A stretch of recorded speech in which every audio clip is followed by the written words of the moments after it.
রাজধানীর অভিজাত এলাকা গুলশান বনানীতে অনৈতিক কার্যকলাপ আর দেহ ব্যবসা যেন একেবারেই মামুলি ব্যাপার হয়ে দাঁড়িয়েছে।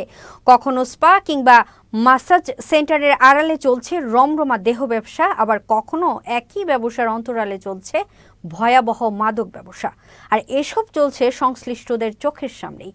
সম্প্রতি গুলশান এলাকার স্পা সেন্টারগুলোর অন্তরালের খবর সংগ্রহ করতে গিয়ে চ্যানেল এস এর সাদা কালোর অনুসন্ধান দলের সদস্যদের পড়তে হয়েছে রসানলে। দর্শক, স্পা সেন্টারগুলোর অন্তরালে খবর নিয়ে বিস্তারিত থাকছে আগামী ৭ ডিসেম্বর সন্ধ্যা ৭টা ৩০ চ্যানেল এস এর অপরাধ ও অনুসন্ধানমূলক আয়োজন সাদা কালো অনুষ্ঠানে। দেখার আমন্ত্রণ রইল।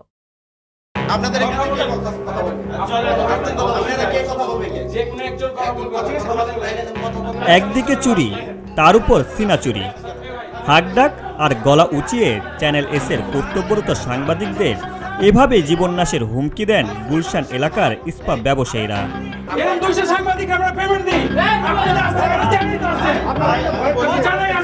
ঘটনাটি গুলশান ২ নম্বর এলাকায় অবস্থিত ডায়মন্ড স্পা সেন্টারের। দীর্ঘদিন ধরে স্পা সেন্টারের আড়ালে অনৈতিক দেহ ব্যবসা চালালেও প্রতিষ্ঠান সংশ্লিষ্টদের ক্ষমতার দাপটে যেন কুপোকাত আইনশৃঙ্খলা বাহিনী। সোমবার রাতে গোপন সংবাদের ভিত্তিতে ডায়মন্ড নামের সেই স্পা সেন্টারে অবৈধ মাদক ও দেহ ব্যবসা চলছে এমন তথ্যের অনুসন্ধানে নামে চ্যানেল এস এর সাদাকালো অনুসন্ধানী দল।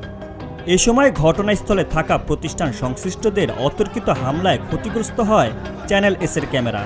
গুরুতর আহত হন ২জন ক্যামেরা পার্সন ও reporter.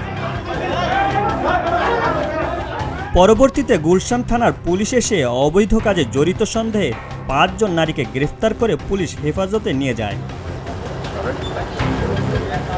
Mamunur Rahman, channel S, Dhaka.